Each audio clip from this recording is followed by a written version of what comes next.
স্ত্রী কখনো প্রিয় নারী হতে পারে না, কারণ স্ত্রীর অনেক ভুল। বেশিরভাগ লোককেই যদি প্রশ্ন করা হয় আপনার জীবনের সবচেয়ে প্রিয় নারী কে, স্বভাবতই অনেকেই উত্তর দেন মা। কেউ বলেন মেয়ে, কেউ বলেন বোন, কেউ বা বলেন নানি, কারণ সে তাকে কোলে পিঠে করে মানুষ করেছে। এমন অনেকগুলো সম্পর্কের কথাই উঠে আসে, খুব অবাক লাগে। একজন মানুষও উত্তর দেন না তার বউ তার সবচেয়ে প্রিয় নারী।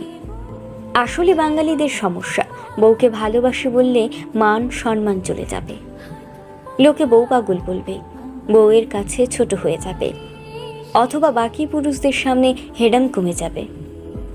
এমন একজন মানুষও কি নেই যার হাসপাতালে বেডের পাশে নির্ঘুম রাত কাটিয়েছে তার স্ত্রী, অথবা একসাথে জীবনের যুদ্ধটা করবে বলে